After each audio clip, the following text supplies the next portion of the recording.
जय माता दी, जय महाकाल। मैं राजगुरु जी महाविद्या आश्रम में आप सभी का स्वागत करता हूं। आज हम बात करेंगे अप्सरा साधना सिद्ध कैसे करें। हिंदू धर्म में बहुत सी ऐसी चमत्कारिक साधनाओं का विवरण मिलता है, चाहे वो रावण संहिता हो या वृक्ष संहिता हो या कुला तंत्र हो या मंत्र महोदधि हो, जिन्हें सिद्ध करने के बाद जातक या साधक बहुत सी चमत्कारिक शक्तियों का मालिक बन सकता है।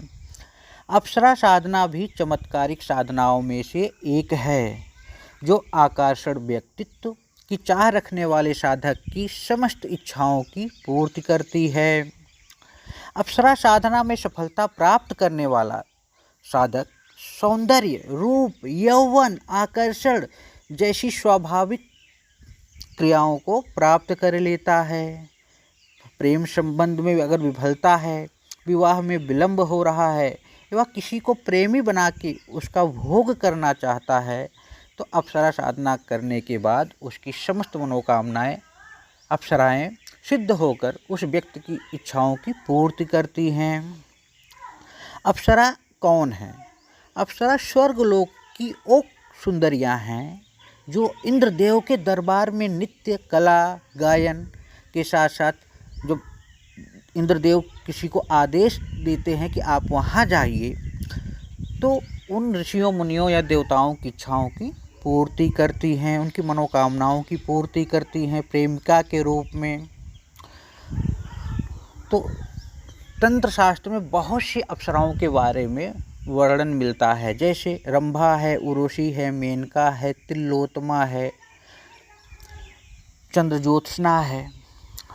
ये साधनाएं थोड़ी कठिन हैं और सरल भी हैं, सुगम भी हैं और आनंदमयी भी हैं। अप्सराएं स्वयं एक दैवी शक्ति होती हैं जो जातक की हर इच्छाओं को पूर्ण कर सकती हैं। अप्सरा साधना पूर्ण होने पर ये प्रत्यक्ष रूप से साधक को दर्शन देती हैं और उसके अनुरूप उसकी सभी इच्छाओं की तृप्त करती हैं, प्रेमिका के रूप में, बहन के रूप में या माँ के रूप में, जो साधक चाहता है। अप्सरा साधना सिद्ध करने वाले साधक का रूप जो है, सौंदर्य कला में स्वतः ही वो परांगत हो जाता है, वाक सिद्धि मिल जाती है। किसी के बारे में भूत भविष्य वर्तमान उसके सामने ऑटोमेटिक प्रकट होने लगता है और अप्सराएं हर प्रकार से साधक की इच्छाओं की पूर्ति के लिए सदैव तत्पर रहती हैं। ये साधना जो मैं आप बताने जा रहा हूँ बहुत सरल है और शीघ्र फल देने वाली अप्सरा साधना है। लेकिन भाई, अगर साधना करनी है, कोई भी साधना हो, चाहे अप्सरा की हो या परी हो, शहजाद हो, पीर हो, जो भी प्रत्यक्षीकरण है, थोड़ी दिक्कत, थोड़ी परेशानियाँ तो होती हैं। अगर हम उसको नहीं कर सकते तो साधना क्या, हम कुछ भी नहीं कर सकते। तो इसलिए कभी भी घबराना नहीं चाहिए। और जो लोग कथित लोगों को, साधकों को डराते हैं, ऐसा कभी सोचना नहीं चाहिए। ऐसा कुछ भी नहीं होता। साधक इन सब चीज़ों की अनुभूति तभी कर सकता है जब स्वयं प्रैक्टिकली उस साधना को संपन्न करे। साधना में पूर्ण विश्वास, दृढ़ संकल्प, एकाग्रता और योग्य गुरु का मार्गदर्शन और प्रमाणिक यंत्र, माला, गुटका, सोनेवल्ली होना बहुत ज़रूरी है, या किसी गुरु से बनवा के प्राप्त करके उसके मार्गदर्शन में वो साधना प्रारंभ कर सकता है।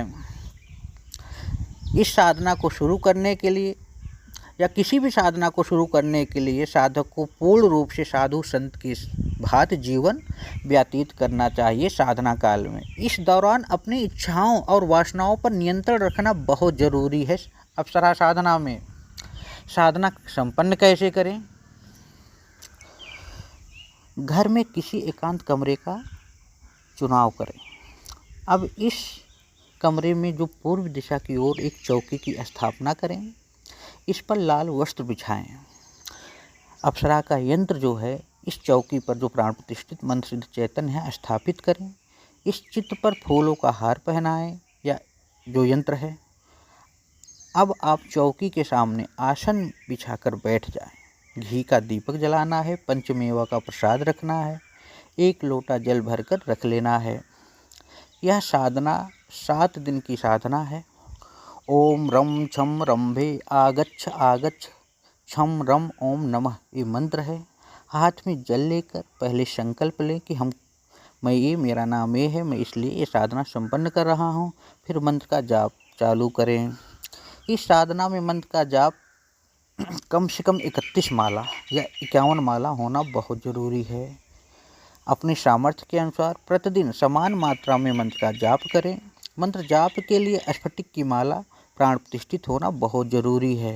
इस प्रकार आप देखेंगे 7 दिनों की साधना संपन्न होते होते अप्सरा स्वयं प्रत्यक्ष होकर साधक के सामने प्रकट होती है और उस समय वचन ले लें। उसे फूलों की या गुलाब के फूलों की माला पहनाकर अपने साथ रहने का वचन लें और जो इच्छाएं आपकी हों, देखो याद रखना, हम कोई भी साधना करें उसे सात्विक ढंग से करें और वही इच्छाएं रखें जो सामाजिक और धार्मिक रूप से उत्तम हो।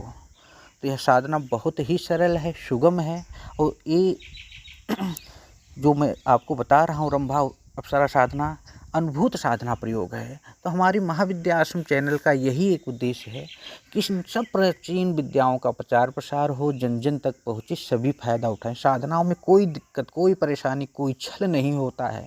सामग्री और योग गुरु का मार्गदर्शन और आपकी करने की इच्छा साधना को सफलता की तरफ ले जाती है। तो इस तरह आप हमारे महाविद्या आश्रम चैनल को सब्सक्राइब करें, लाइक करें, शेयर करें।